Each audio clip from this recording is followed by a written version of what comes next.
Hello. Hey there, it's Dee Simon calling from Sick and Wrong. How you doing? I'm good, Steve. How are you? Oh, doing pretty good. Thanks for being on the show tonight. I've been looking forward to chatting with you ever since I read about the Snuggle House in the news. Oh, sure. Yeah. So, Matthew, are you the owner of the Snuggle House? Like, are you the chief snuggler? I am the owner. Yes. I guess you could call me the chief snuggler.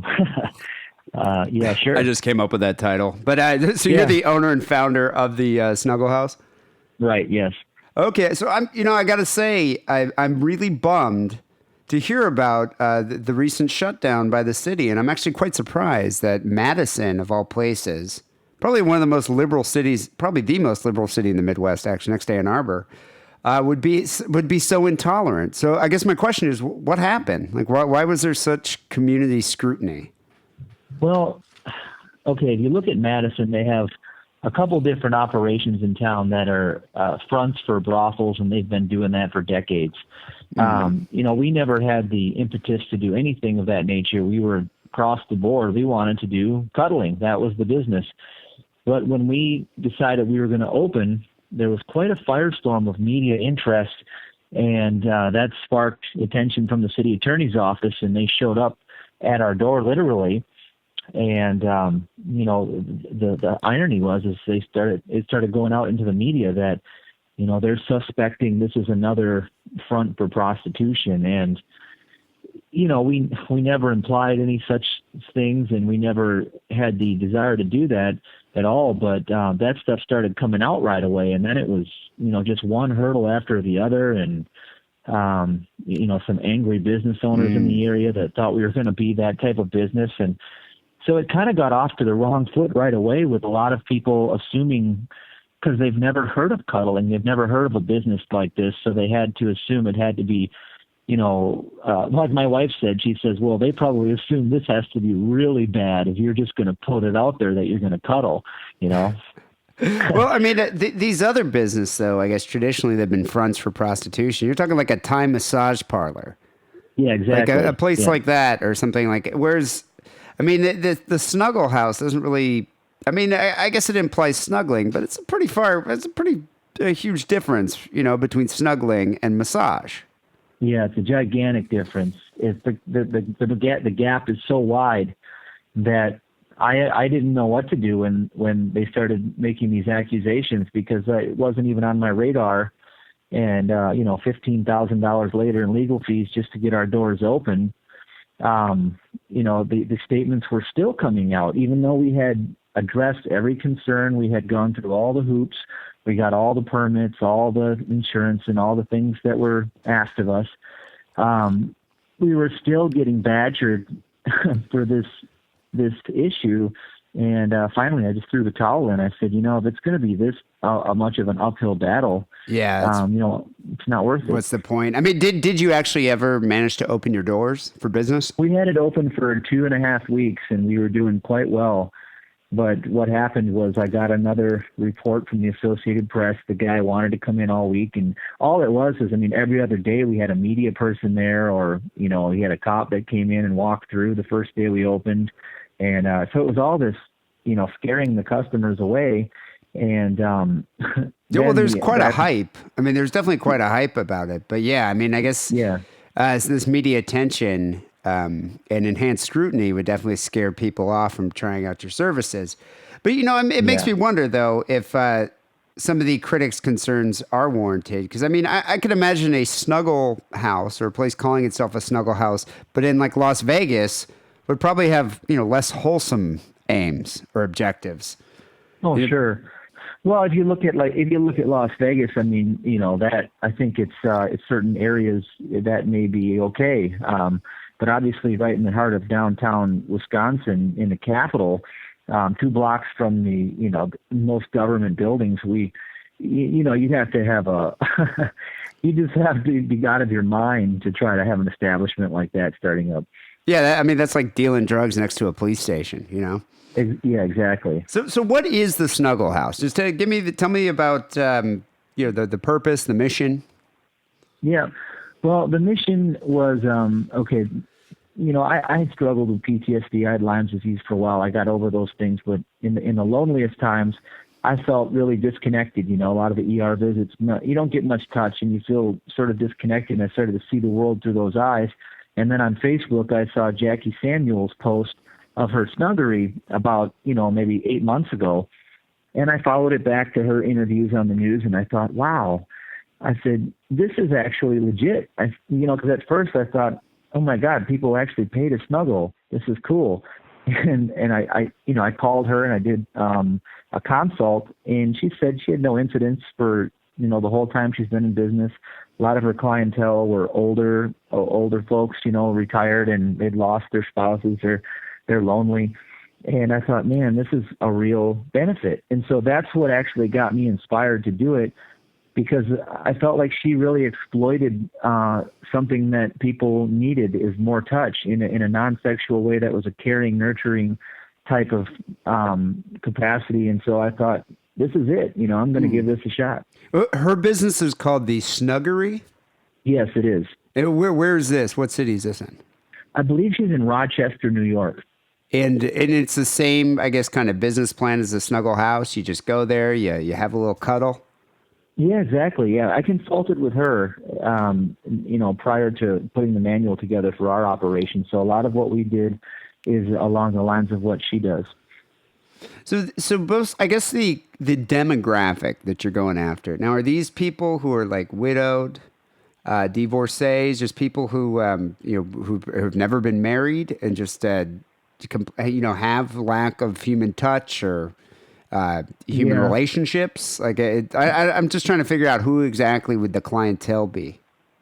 That's the interesting part about it, because it's all over the map. You get some of those people, but then again, some of those people despise the idea, so you can't really say that's a great market.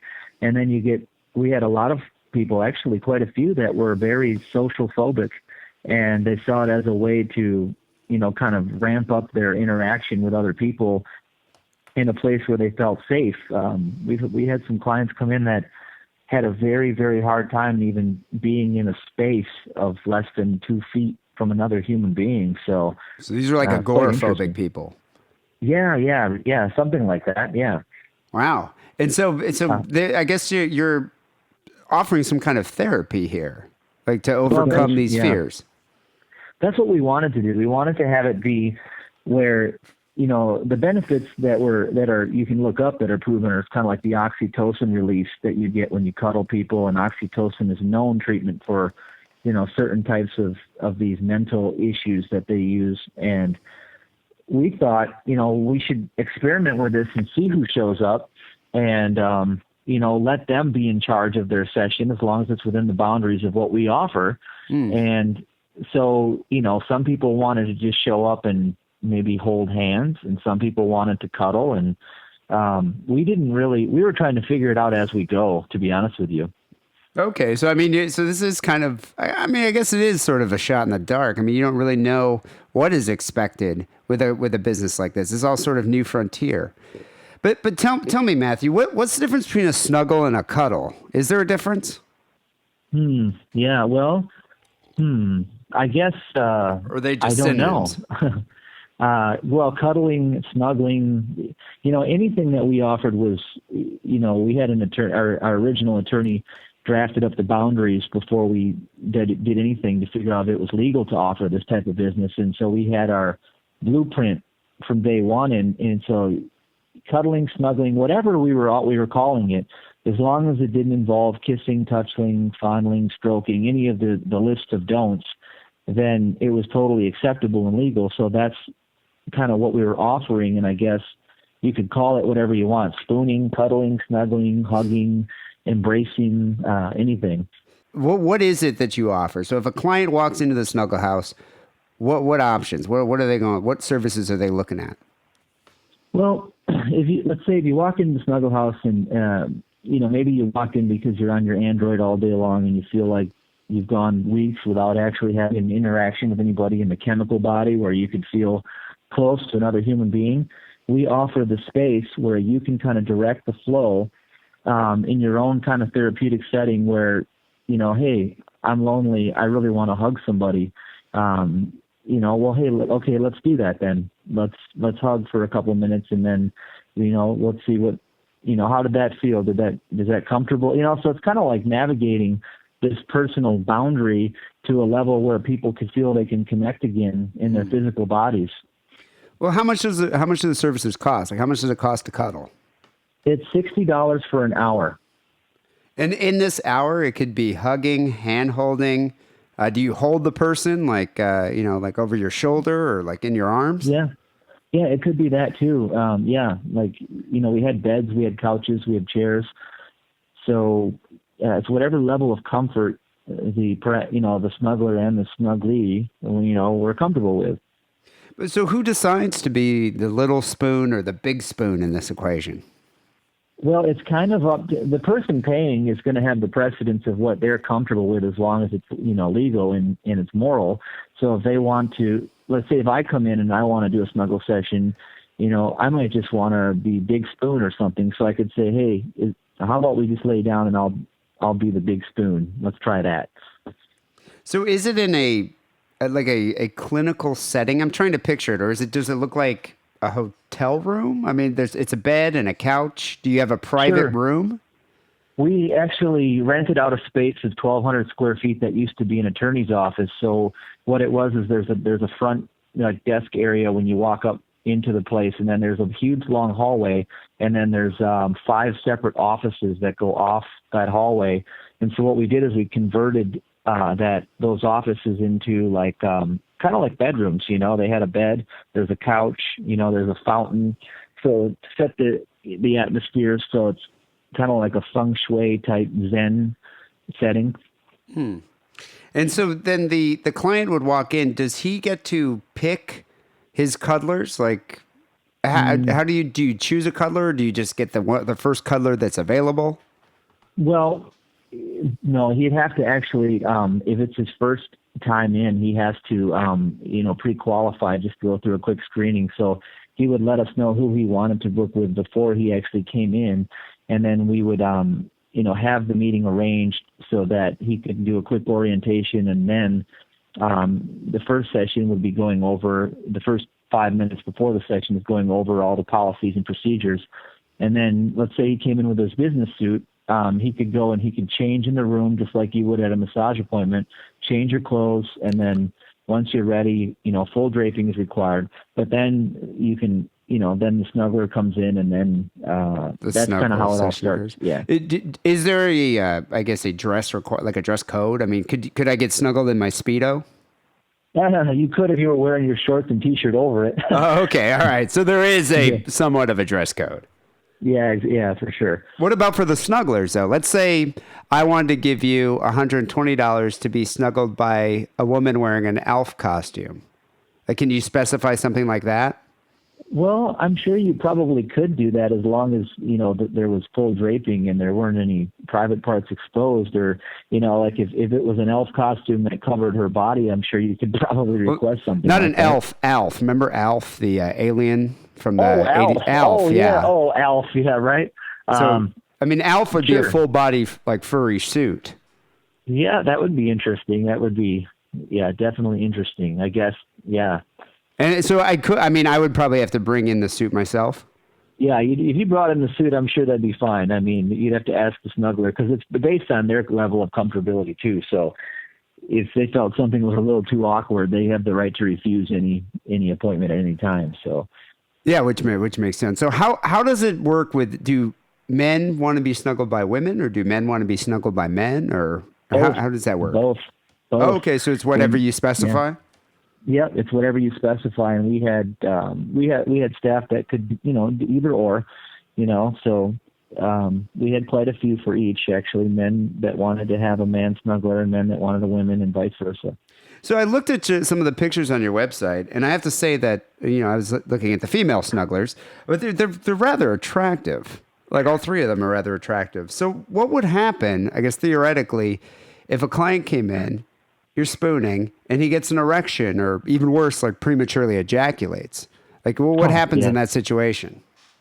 Well, we went over 15 hours of training before we started anything. So what would happen is that's part of the boundaries training. So if the guy gets an erection and he's spooning up on the girl and she feels that, her job is to then kind of diffuse the situation and bring it back to a level of relaxation, because, excitement is the antithesis of relaxation. So we don't want to allow that type of arousal to take place. So what would she like, jump out of bed and be like, no, down, boy? Yeah, well, she would, gently probably scoot away from that person so he wasn't directly, up against her body with an erection. So then, that would give him some time to cool down his engine. Which is, I guess, part of your objective of keeping it purely non-sexual. Yeah. So in, I guess, one of the criticisms that I read was a city attorney said that she claimed that there's no way that sexual assault will not happen. She said, no offense to men, but I don't know any man who just wants to snuggle. Did you hear this quote, obviously? Yeah, I did. And did you take offense to that? I mean, as a man, I mean, do you know, I mean, it's, your business aim here is that men do just want to cuddle and not necessarily have sexual contact. Well, I think it's kind of out of context, because it's, just because you want to have sex doesn't mean you're going to go to McDonald's and try to get sex. And I know that there's a touch component involved, but you also don't go to your massage therapist when she's rubbing on your back or whatever and you try to get sex, if it's, a licensed massage therapist. So I think every human being wants to have sex, but there's a time and a place, and, cuddling is something that is it's something in and of itself. Many people like to cuddle. They have cuddle parties and they have all sorts of different avenues for people to cuddle. And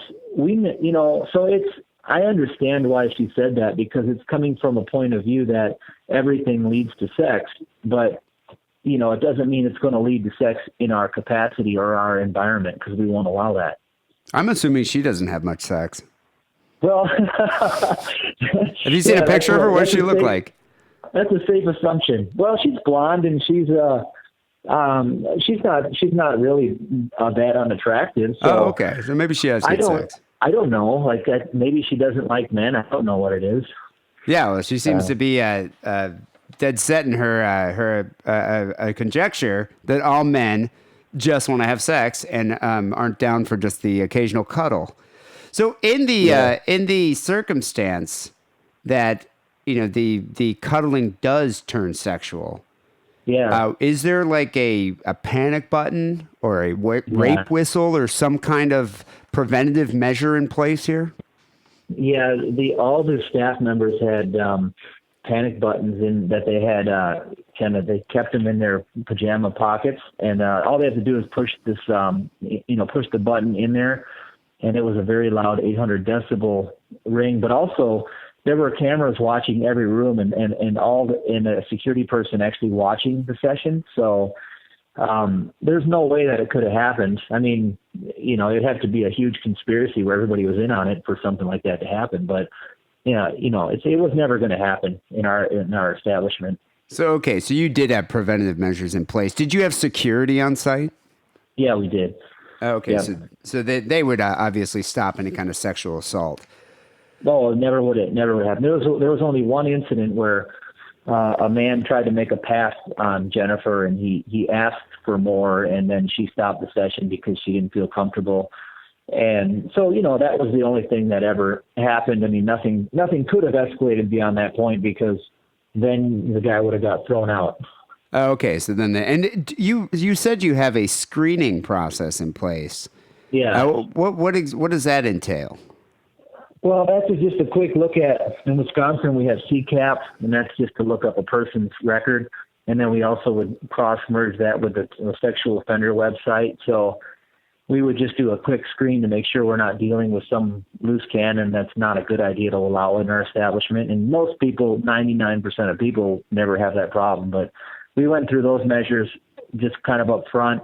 And then for your first session, we required a $20 security deposit on a credit card. So that way, you're using a valid credit card that we can verify has your name on it. And then, that's enough to get you through the door at least. I mean, did you actually card the people? Like, did you require some kind of valid ID?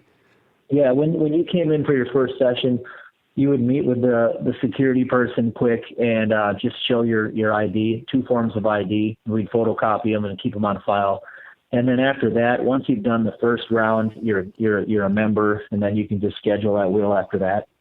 Okay, so what about the cuddlers here? Like, what qualifications do you need to be a professional cuddler? Well, that's a tricky question, but the one thing I was looking for, I hired everybody kind of myself, just because it was such a new concept. What I looked for were people that genuinely had an interest in other people, and they wanted to, provide a therapeutic, type of new modality that we were attempting to create. We were trying to, in fact, we got it with the, I think, Energy Medicine Association. We got insurance on all these snugglers, and we classified therapeutic cuddling as a modality. So it's an energy healing modality now.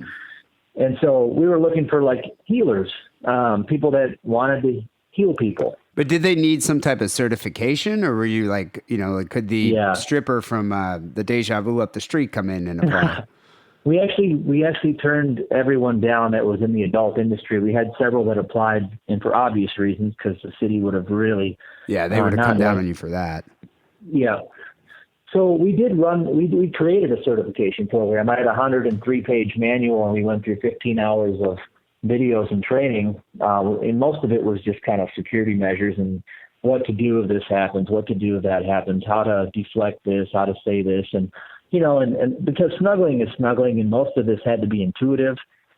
So there's no set blueprint that you can do for every person, because if you get an agoraphobic person in there and you tell them to lay on the bed, they might freak out. So it had to be something different for everybody. Did they have to pass like a cuddle test? Like, did you get personally cuddled and said, okay, this person's a good cuddler, or this person just sucks at cuddling, they're just not good? We did all that. I did the first round myself, and then they kind of did some amongst themselves to kind of practice a bit. But, I wanted to make sure that they were comfortable doing a cuddle session so that it wasn't, awkward. Well, it seems like it has potential for being awkward. I mean, when you're actually holding a person and cuddling, are you, whispering sweet nothings in their ear? Are you humming the lyrics of a Peter Gabriel tune? Like, what's going on there? That'd be funny. Let's see. Well, usually the way that we did our training would be more or less what we got from Jackie was Jackie said most of her clients wanted the snuggler to talk. So they didn't want to talk about their day.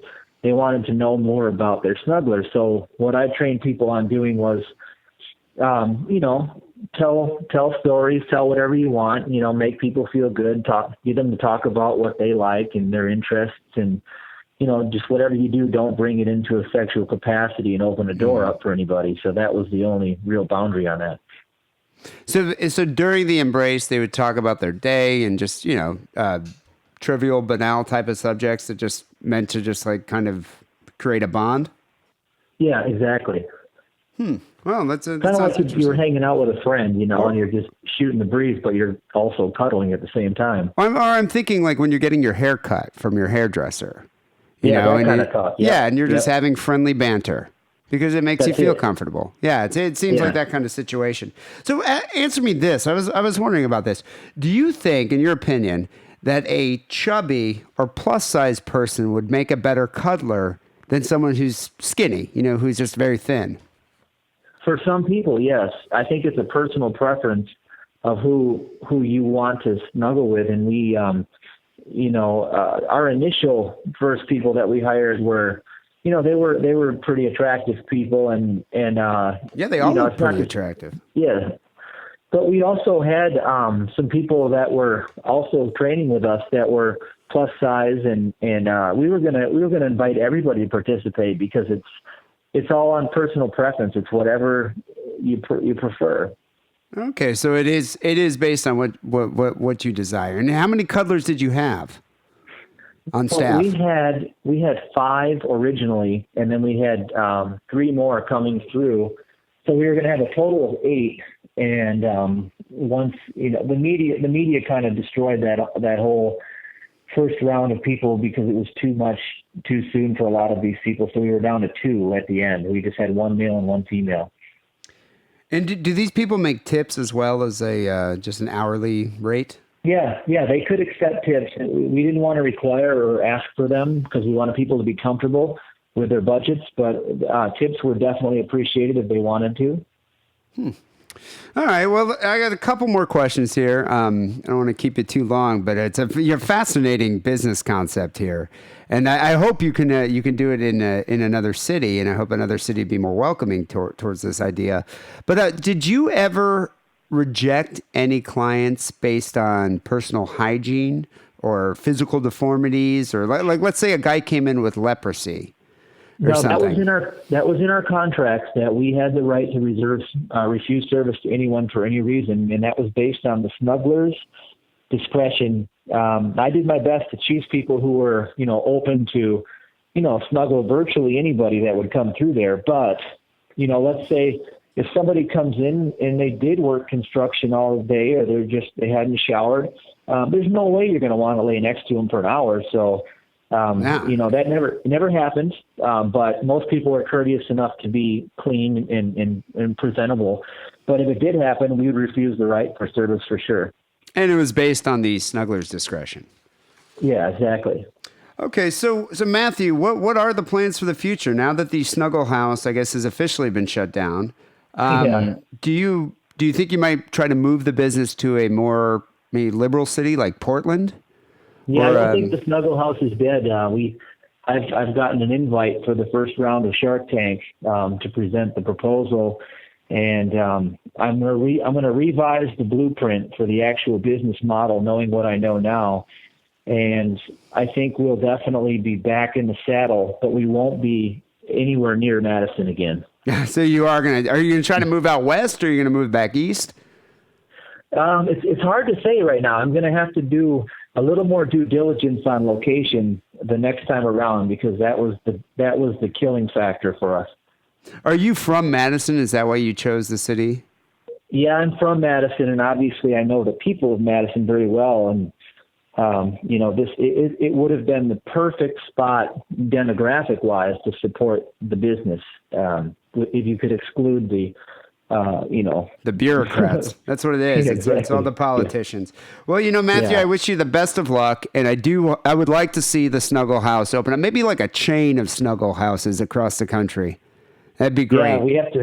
Yeah, we have to figure out how to make it a little more elaborate. So it's like the Starbucks of cuddling. We'll see. That would be great. So right now, the snugglehouse.org is the website, and you can buy merchandise. I saw a Snuggle House t-shirt and PJs.